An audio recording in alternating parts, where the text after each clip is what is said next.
જયરાજસિંહ જાડેજા હું શ્રી લાલ બહાદુર વિદ્યાલય જામકંડોરણામાં છે એ મારી ફરજ અદા કરું છું। તો મારો વિષય છે ગુજરાતી। અત્યારે આપણે જોઈએ છીએ કે કોરોના વાયરસની મહામારી વચ્ચે છે બાળકો છે પોતાનું શિક્ષણ છે એ સારી રીતે વ્યવસ્થિત રીતે મેળવી શકે અને પોતે પોતાનો અભ્યાસ ચાલુ રાખી શકે છે। એના માટે અમારા ટ્રસ્ટીગણ અને અમારા સ્ટાફગણ દ્વારા એવું સૂચન હતું કે આપણે છે એ યુટ્યુબ દ્વારા છે બધા લોકો છે ઘર બેઠા શિક્ષણ મેળવી શકે એના માટે કંઈક આપણે આવું નવું કરીએ કે જેના કારણે અમે છે આ શિક્ષણ બાબતે છે નવો વિચાર છે અમે બધા બાજુ ચારે બાજુ ફેલાવી રહ્યા છીએ કે જેમાં અમને સાથ સહકાર યોગ્ય આપજો। તો આપણે ગુજરાતી જે વ્યાકરણ છે એના વિશે આપણે ધોરણ 12 માટે જે ખૂબ જ મહત્વનો ટોપિક છે એ કૃદંત એના વિશે આપણે આજે ચર્ચા કરવાની છે। તો જોઈએ બાળકો આપણે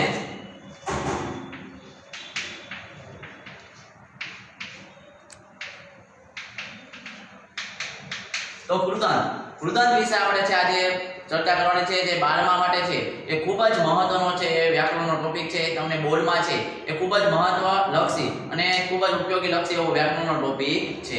તો સૌથી પહેલા તો આપણે કોઈ પણ વિષય સમજવો હોય તો એના માટે તમારે શું કરવું પડશે એનો અર્થ એની વ્યાખ્યા તમારે સમજવી પડશે। તો આપણે કૃદંતનો અર્થ અથવા એની વ્યાખ્યા છે આપણે જોઈએ।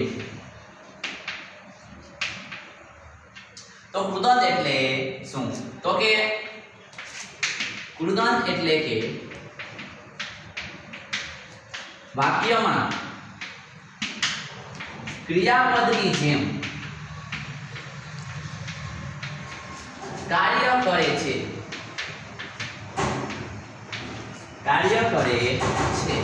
તેને કૃદંત કહેવાય છે। જો આયા ખાસ યાદ રાખજો કે કૃદંત એટલે શું કે વાક્ય જે છે એ વાક્યમાં ક્રિયાપદની જેમ જો કૃદંત એ ક્રિયાપદ નથી પણ કૃદંત છે એ વાક્યમાં ક્રિયાપદની જેમ કાર્ય કરે છે ક્રિયાપદની જેમ વર્તે છે। એટલે કે આપણને છે કોઈ ચોક્કસ ક્રિયા દર્શાવવા માટે છે એ કૃદંત છે ત્યાં ઉપયોગી છે ત્યાં કૃદંત દર્શાવવામાં આવે છે। એટલે કૃદંત એટલે શું કે ક્રિયાપદની જેમ કામ કરતું શબ્દ ક્રિયાપદની જેમ તમને જે યોગ્ય શબ્દ આપે છે એને શું કહેવાય છે કૃદંત કહીએ છીએ। તો આપણે બીજી રીતે છે એનો સામાન્ય અર્થ આપણે જોઈએ વ્યાખ્યા જોઈએ એની બીજી આપણે કે જ્યારે વાક્યમાં સંજ્ઞા વિશેષણ ક્રિયા વિશેષણ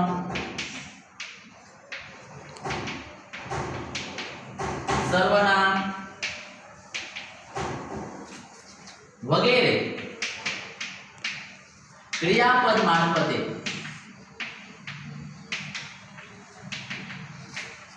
દર્શાવવામાં આવે છે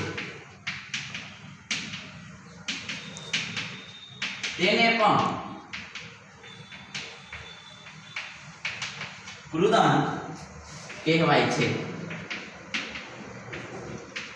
તો આપણે જોઈ શકીએ છીએ કે જે આપણે કીધું ક્રિયાપદની જે વર્તન કરે છે પણ ક્રિયાપદની જગ્યાએ કેવા કેવા શબ્દ દ્વારા કેવા સ્થાને આવી શકે છે તો કે વાક્યમાં સંજ્ઞા તરીકે પણ આવી શકે છે વિશેષણ તરીકે પણ આવી શકે છે ક્રિયા વિશેષણ તરીકે પણ આવી શકે છે અને સર્વનામ તરીકે પણ આવા અનેક પ્રકારે છે ક્યાંક ને ક્યાંક છે એ ક્રિયાપદની સ્થાને છે મારફતે એટલે કે તેની જેમ એની જગ્યાએ એ દર્શાવી અને આપણને કૃદંત છે એવો આભાસ એવો આપણને અનુભૂતિ છે એ કૃદંત શબ્દો દ્વારા કરાવવામાં આવે છે।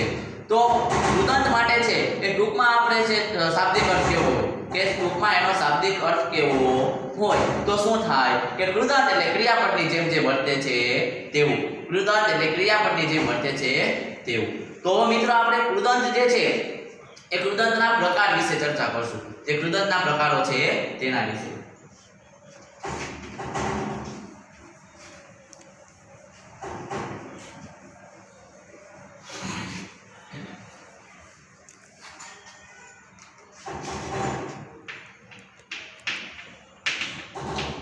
કૃદંતના 6 પ્રકાર છે। કૃદંતના કેટલા પ્રકાર છે 6 પ્રકાર છે। તો પહેલા આપણે 6 નામની યાદી કરી લઈએ પછી આપણે એક સ્ટેપ બાય સ્ટેપ છે એ એક એક કૃદંતને સમજીશું। તો એમાં આપણે પહેલા જોઈએ છીએ વર્તમાન કૃદંત ત્યાર પછી બીજો છે ભૂત કૃદંત ત્રીજો છે ભવિષ્ય કૃદંત ત્યાર પછી ચોથો છે સામાન્ય કૃદંત સામાન્ય છે એનું બીજું પણ નામ છે. સામાન્ય છે એને શું કહેવાય છે? વિધ્યન.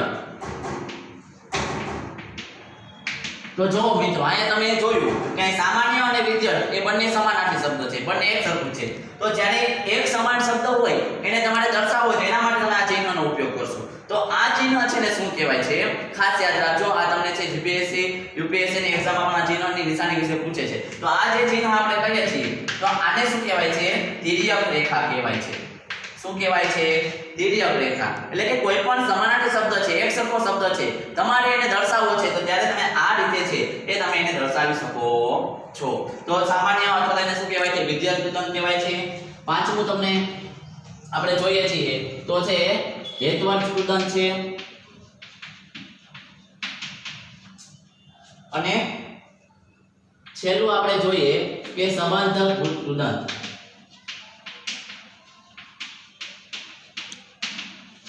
તો મિત્રો આ કૃદંતના 6 પ્રકાર છે. વ્યવસ્થિત તમે એના નામ છે જોજો. વર્તમાન કૃદંત, ભૂત કૃદંત, ભવિષ્ય કૃદંત, સામાન્ય અને બીજું શું કહેવાય છે? વિધ્યન કૃદંત કહેવાય છે, હેતવર્ગ કૃદંત અને સંબંધક ભૂત કૃદંત. તો આ 6 પ્રકાર છે. હવે આપણે એને એક એકને સમજીએ.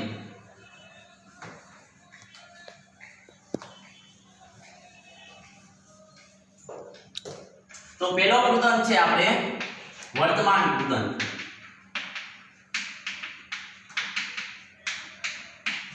તો વર્તમાન કૃદંત છે એનો અર્થ આપણે વ્યાખ્યા જોઈએ. વર્તમાન, જો આ શબ્દમાં જ તમને એનો અર્થ સૂચવી દે છે. વર્તમાન એટલે કે હાલમાં થયેલી ક્રિયા, કે જે ક્રિયા ચાલુ છે, કે જે તમને વર્તમાનનો નિર્દેશ કરે છે એને શું કહેવાય છે? વર્તમાન કૃદંત કહેવાય છે. કે જે વાક્યમાં ક્રિયા ચાલુ હોય છે તેવો નિર્દેશ હોય, તેવો નિર્દેશ થતો હોય અને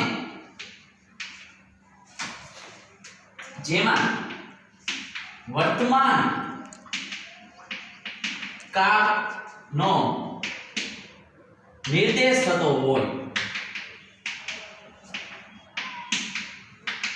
તેને વર્તમાન કૃદંત કહેવાય છે.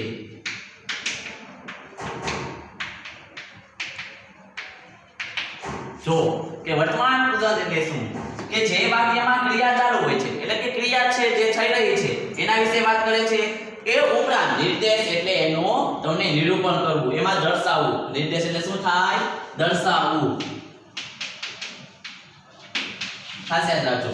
તો એ ઉપરાંત એમાં વર્તમાન કાળ, જો તમને કીધું તમે કે વર્તમાન કાળનો સૂચક હોય, વર્તમાન કાળ દર્શાવતો હોય તો એને વર્તમાન કૃદંત કહેવાય છે. તો પાછું એકવાર કહું છું કે જેમાં ક્રિયા ચાલુ હોય તો ક્રિયાનો નિર્દેશ થતો હોય છે, કે જે ક્રિયા થઈ રહી છે એના વિશે.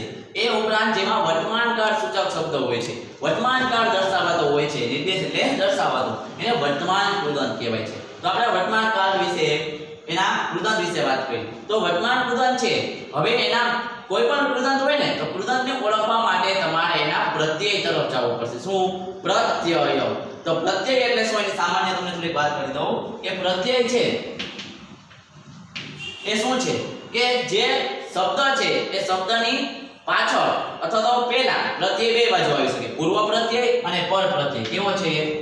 પૂર્વ પ્રત્યય અને પર પ્રત્યય. તો આ બંને પ્રત્યયના પ્રકાર છે, પૂર્વ પ્રત્યય અને પર પ્રત્યય. પૂર્વ પ્રત્યય એટલે કેવું? પૂર્વ એટલે કેવું થાય? પહેલા. અને પર એટલે શું થાય? પાછળ. તો પૂર્વ એટલે પહેલા, કે જે શબ્દ છે એની આગળ જો તમને પ્રત્યય લગાડવામાં આવે એને પૂર્વ પ્રત્યય કહેવાય, અને જે શબ્દની પાછળ પ્રત્યય હોય, પર એટલે પાછળ, એને પર પ્રત્યય કહેવાય છે. પર પ્રત્યય એટલે શું? કે મૂળ શબ્દમાં એક નવો પ્રત્યય લગાડી અને જે નવો શબ્દ બને એને શું કહેવાય છે? પ્રત્યય કહેવામાં આવે છે. તો આ રીતે બધા કૃદંતમાં એના પ્રત્યય હોય છે, કે જે પ્રત્યય દ્વારા તમે કૃદંતને ઓળખાવી શકો છો. કે તમને એમ કે આ વાક્યમાંથી કૃદંત કયો છે અને એનો પ્રકાર લખો. તો પ્રકારને ઓળખવા માટે પહેલા તમને બધા કૃદંતના પ્રત્યય ખબર હોય છે. તો ત્યાં આપણે વર્તમાન કૃદંતની વાત કરી. તો વર્તમાન કૃદંત છે, આ પ્રત્યય કયા કયા છે? વર્તમાન કાળના પ્રત્યય. તો કે પ્રત્યયની આપણે વાત કરીએ તેમાં 4 પ્રત્યય આવશે. કયા કયા? તો અલ્પવિરામ, તિ, તુ અને તા. કયું છે તો તે તું અને તા કે જ્યારે વાક્યમાં તમને ક્રિયા દર્શાવતો શબ્દ છે ક્રિયાપદ જેમ દર્શાવતો શબ્દ છે એ શબ્દની પાછળ તો તે તું અને તા પ્રત્યય લગાડેલા હોવા જોઈએ તો એ વર્તમાન કૃદંત બને છે શું બને છે વર્તમાન કૃદંત બને છે આપણે દાખલા તરીકે ઉદાહરણ દ્વારા આપણે સમજીએ કે દાખલા તરીકે બાળકો નિયમિત વાંચતા હોય છે તમને વાક્ય આપ્યું છે કે બાળકો નિયમિત વાંચતા હોય છે જો તમને મેં કીધું તો કે ક્રિયાપદની જેમ વર્તે છે અથવા ક્રિયાપદ પણ ક્યારેક હોઈ શકે છે તો અહીંયા તમને કીધું છે બાળકો નિયમિત વાંચતા હોય છે તો શું કીધું તમને કે તમે એમાં પ્રત્યય શોધો પહેલા કે ભાઈ એમાં કેમાં કે તોતી દ્વારા લગાવેલો છે તો કે ભાઈ હા તો કે અહીંયા તમે જોવા જાવ તો તમને આ તા પ્રત્યય દર્શાવેલો છે વાંચતા ક્રિયા દર્શાવે છે તમને તરત કે વાંચતા હોય છે એમ ચાલુ ક્રિયા દર્શાવે છે તો અહીંયા વાંચતા છે એ તમારું શું થયું કૃદંત બને છે કેવો કૃદંત તો કે વર્તમાન કૃદંત બને છે કે જેમાં તમને છે એ તો તી તું અને તા એવા પ્રત્યય દ્વારા તમને કોઈ પણ કાળ સૂચવેલો હોય તો ત્યાં તમે વર્તમાન કૃદંત છે એ વર્તમાન કૃદંતનો છે ઉપયોગ કરી શકો છો ત્યારબાદ તમે એનું બીજું ઉદાહરણ હું તમને કહું કે તમે કોઈ પણ રીતે વ્યવસ્થિત રીતે એને સમજી શકો છો તે બીજું ઉદાહરણ આપણે જોઈએ કે તેઓ રાત્રે તો જમતા નથી આ તમને બીજું ઉદાહરણ આપ્યું છે કે તેઓ રાત્રે તો જમતા નથી હવે જો ખાસ યાદ રાખજો આમાં આ ઉદાહરણ શા માટે લીધું કે તમને અહીંયા તો આપેલો છે અને અહીંયા તા આપેલો છે પણ તો એ કેવો છે અહીંયા નિપાત છે શું છે નિપાત કારણ કે એ વચ્ચે આવીને તમને ભારપૂર્વક ક્રિયા દર્શાવે છે કે તેઓ રાત્રે તો જમતા નથી તો ભારપૂર્વક દર્શાવ્યું છે એટલા માટે તમને નિપાત આપ્યો છે અને અહીંયા જમતા એમાં તા પ્રત્યય આપ્યો છે શું આપ્યું છે તા પ્રત્યય તો જમતા તો તા પ્રત્યય છે શું સૂચવે છે વર્તમાન કૃદંત છે એવું સૂચવે છે તો ત્યાં તમને શું દર્શાવે છે જમતા એ વર્તમાન કૃદંત દર્શાવે છે હજી આપણે એક ઉદાહરણ જોઈ લઈએ ત્રીજું કે તે રડતી રડતી બહાર જાય છે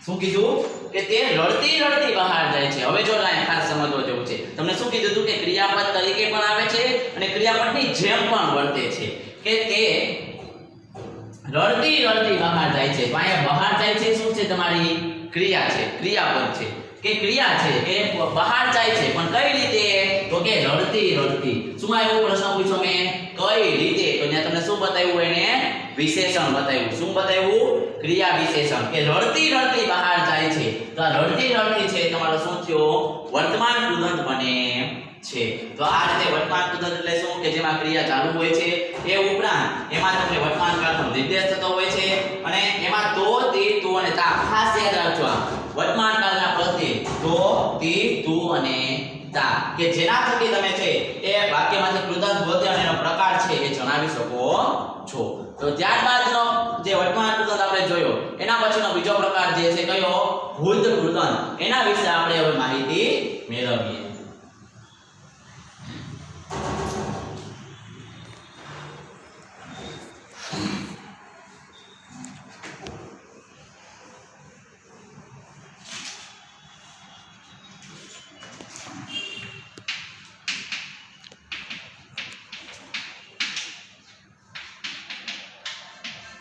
તો શું કીધું તમને અહીંયા ભૂત કૃદંત કે ભૂત કૃદંત જો અહીંયા તમને આ શબ્દમાં કીધું ભૂત એટલે કેવું થાય કાળ કેવો તો કે ભૂતકાળ ભૂતકાળ કે નજીકનો વીતી ગયેલો સમય તમને જે દર્શાવે છે ભૂત કૃદંત એટલે ટૂંકમાં ખાલી અર્થ કહું છું કે ભૂતકાળ કે જે વીતી ગયેલો સમય છે એનો નિર્દેશ કરે છે તો એ શું થાય છે ભૂત કૃદંત જેનો આપણે અર્થ સમજીએ કે જ્યારે વાક્યમાં શબ્દ દ્વારા નજીકના ભૂતકાળનું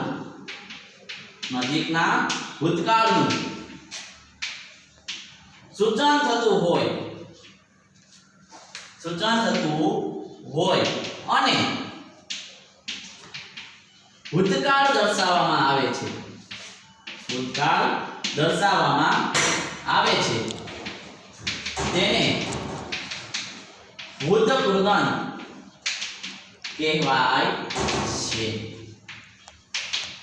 કે ભૂતકૃદંત એટલે શું કે જ્યારે વાક્યમાં શબ્દ દ્વારા કોઈ પણ એક શબ્દ દ્વારા તમને નજીકનો ભૂતકાળનું સૂચન કરે છે નજીકનો એટલે કે વીતી ગયેલો હોય તેવો તે વીતી ગયેલા ભૂતકાળનું સૂચન કરે સૂચન એટલે નિરૂપણ દર્શાવે તો એવા ભૂતકાળ દર્શાવતા શબ્દને શું કહેવાય છે ભૂતકૃદંત કહેવાય છે ફરીથી રિપીટ કરું છું કે વાક્યમાં કોઈ પણ એક શબ્દ દ્વારા તમને નજીકનો ભૂતકાળ સૂચવતો હોય નજીકનો ક્રિયા વીતી ગયેલી છે એ દર્શાવવાનું તમને નિરૂપણ કરતું હોય તો ત્યારે જે ભૂતકાળ દર્શાવાય છે તેને શું કહેવાય છે ભૂતકૃદંત કહેવામાં આવે છે તો જે રીતે આપણે વર્તમાન કાળને ઓળખવા માટેના પ્રત્યય લીધા હતા કયા તો તે તું તા એવી જ રીતના ભૂતકૃદંત પણ પોતાના પ્રત્યય ધરાવે છે તો એના પ્રત્યય કયા છે આપણે જોઈએ છીએ અહીંયા કે પ્રત્યય શું છે એલો એલા એલી એલુ યુ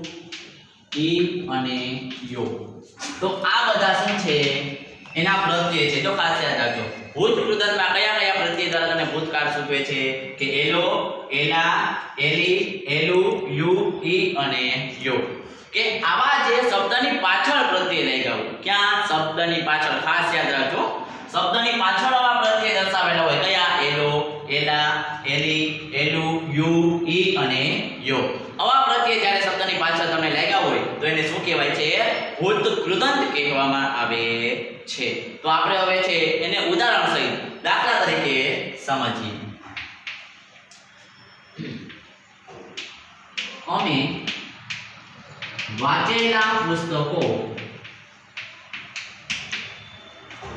ખરીદ્યા હતા જો કે અમે વાંચેલા પુસ્તકો ખરીદ્યા હતા તો અહીંયા તમને શું કીધું છે ક્રિયા કઈ છે ખરીદવાની કેવી લેવાની પણ કેવા તો કે વાંચેલા કે અમે વાંચેલા પુસ્તકો ખરીદ્યા હતા કે પોતે જે વાંચેલા છે એ વાંચેલા પુસ્તકમાં અહીંયા નિર્દેશ કરે છે એટલા માટે જો અહીંયા શું આવ્યું ચ ઉપર શું છે એ અહીંયા શું છે આ તો કે એલા એલા પ્રત્યે આ શબ્દમાં તમને જોવા મળે છે તો એમાં શું થયું એ એલા શબ્દ દ્વારા તમને છે એ ભૂતકૃદંત છે એવો નિર્દેશ કરે છે આપણે બીજું ઉદાહરણ જોઈએ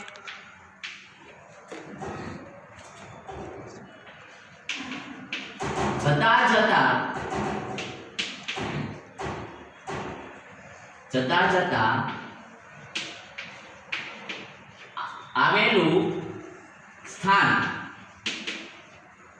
વીતી ગયું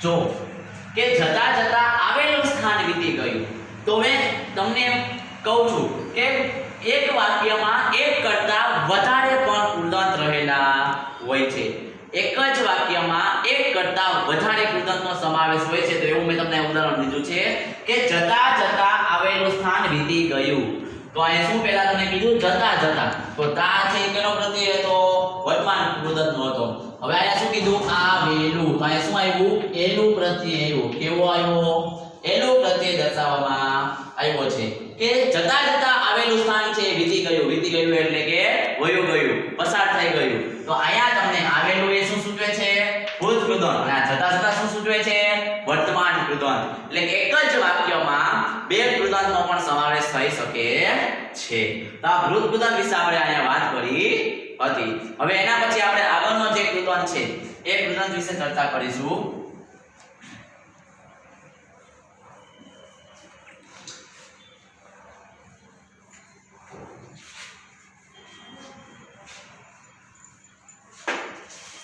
તો ત્રીજો પ્રકાર કયો છે ભવિષ્ય કૃદંત કયો ભવિષ્ય કૃદંત તો ભવિષ્ય જો બધા શબ્દમાં પહેલો જે એનો કૃદંતનો પ્રકાર છે એ સૂચવી દે છે ભવિષ્ય એટલે કે આવનારું કે જે આવશે કે આવનાર અથવા આવશે આ ભવિષ્ય સૂચક શબ્દો છે કેવા ભવિષ્ય સૂચક તો ભવિષ્ય વૃદન એટલે શું કે જે વાક્યમાં નજીકનો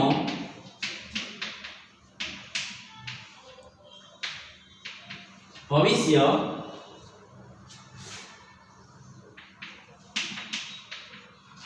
કાળનો નિર્દેશ કરશે, નિર્દેશ કરવામાં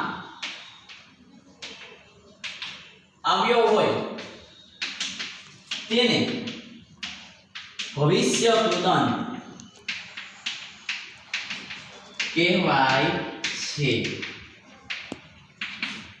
શું કીધું કે જે વાક્યમાં નજીકનો ભવિષ્યકાળ કે આવનારો જે સમય છે એના વિશે જ્યારે તમે વાત કરો છો તો એ ભવિષ્ય વૃદન સૂચવતો દર્શાવતો હોય એવું તમને દર્શાવે છે કે નજીકનો ભવિષ્યકાળ આવનારું. જો એમાં જ તમને કીધું આવનારો, તો અહીંયા નાર પ્રત્યય લાગ્યો. શું લાગ્યો અહીંયા? આ પ્રત્યય. તો એના ઉપર તમને ખબર પડશે કે ભવિષ્ય વૃદનનો એક પ્રત્યય કયો છે? નાર પ્રત્યય છે. આવશે તો આ છે કે જે નજીકનો ભવિષ્યકાળ આવનારો છે એના વિશે જ્યારે તમે વાત કરશો, ભવિષ્ય સૂચક શબ્દ દર્શાવશો તો એને શું કહેવાય છે? ભવિષ્ય વૃદન કહેવામાં આવે છે. તો ભવિષ્ય વૃદન છે એના પ્રત્યય કયા કયા છે આપણે જોઈએ કે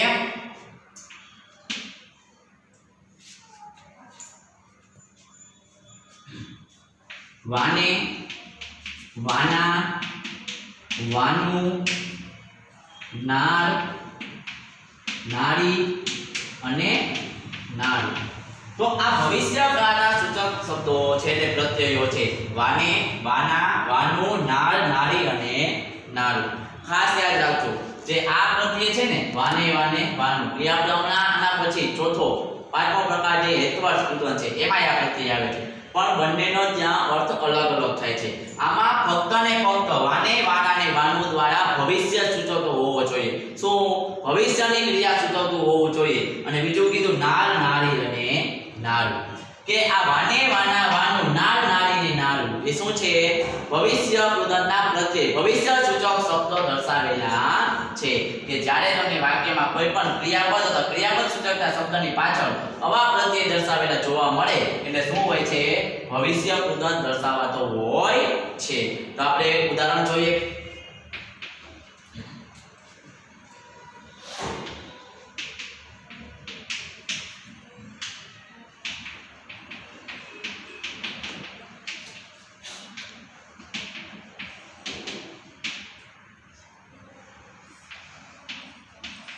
શું કીધું કે બાળકો આવતીકાલે આવવાના હશે. શું કીધું? બાળકો આવતીકાલે આવવાના હશે. ક્રિયાપદ શું કીધી? આવવાના. તો ક્રિયાપદમાં તમને વૃદન સૂચવો કયો? આવવાના. તો અહીં શું આવ્યું? આ વાના પ્રત્યય આવ્યો. કયો? વાના. તો એના દ્વારા તમે શું સૂચવે છે? આ ભવિષ્ય વૃદન છે. ભવિષ્યકાળનો સૂચક કરે છે કે જેના કારણે શું કહેવાય છે? ભવિષ્ય વૃદન કહેવામાં આવે છે. તો એ ભવિષ્યકાળ સૂચક તમને શબ્દ છે એ દર્શાવતો હોય છે. તો એ પછી ઉપરાંત આપણે એનું આગળનું છે એ ઉદાહરણ આપણે ભવિષ્ય વૃદનમાં જોઈએ. આપણે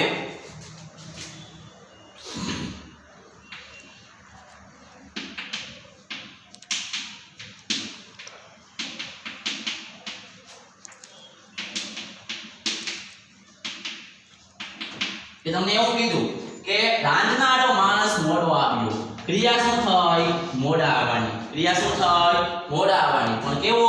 તો કે રાંધનારો. તો શું ન્યાય આવ્યું? વિશેષણ આવ્યું. જો મેં તમને કીધું હતું કે સંજ્ઞા, વિશેષણ, ક્રિયા વિશેષણ કે સર્વનામ વૃદન તરીકે કાર્ય કરે છે. અહીંયા શું આવ્યું? રાંધનારો. તો પ્રત્યય કયો આવ્યો? આ નાર, નારી, નારું. અને એમાં નારો પણ તમે પ્રત્યય તરીકે દર્શાવી શકો છો. તો રાંધનારો માણસ છે ક્યાં આવ્યો? મોડો આવ્યો એવું દર્શાવે છે. આપણે ત્રીજું ઉદાહરણ જોઈએ.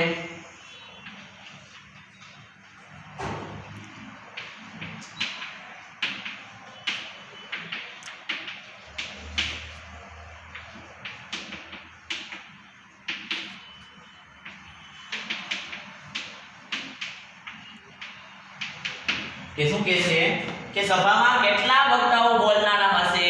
કે જો હવે ભવિષ્ય કીધું કે સભા ભરાશે તેમાં કેટલા વ્યક્તિ બોલનારા હશે કે કેટલા વક્તા? વક્તા એટલે કે બોલનારાઓ. તો અહીં તમને શું કીધું? બોલનારો.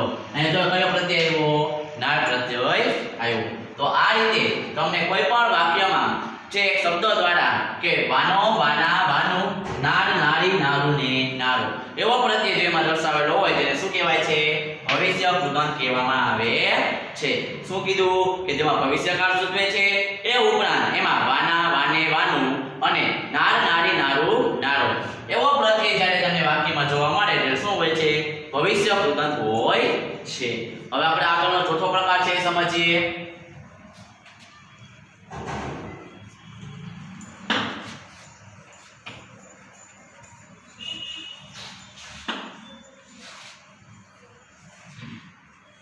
ચોથો પ્રકાર આપણે કયો હતો? સામાન્ય અને બીજું નામ શું કીધું હતું એનું? વિધ્યર્થ કૃદંત. કેવું કીધું તમને? સામાન્ય અથવા તો વિધ્યર્થ કૃદંત. તો જો આપણે દર વખતે જે શબ્દમાં પહેલા શબ્દમાં જ ખબર પડતી હતી કે આનો અર્થ આ થાય, પણ આમાં શું કહે છે? સામાન્ય. સામાન્ય એટલે કે દરેક. કેવું થાય? દરેક. તો જેમાં કોઈ કાળ હોતો નથી અથવા કોઈ ચોક્કસ કાળ ન હોય કે આપણે એમ કીધું કે વર્તમાન કૃદંતમાં વર્તમાન કાળ જ હોય, ભૂત કૃદંતમાં ભૂતકાળ જ હોય, ભવિષ્યમાં ભવિષ્યકાળ જ હોય. તેમ આમાં સામાન્ય કૃદંતમાં ચોક્કસ કાળ હોતો નથી. એમાં કોઈ પણ કાળ દ્વારા છે કૃદંત સૂચવવામાં આવે છે. આપણે જોઈએ કે જ્યારે વાક્યમાં કોઈ પણ કાળનો નિર્દેશ થતો હોય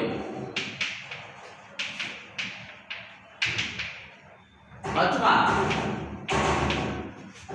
કોઈ પણ કાળનો નિર્દેશ થતો હોય અથવા જેમાં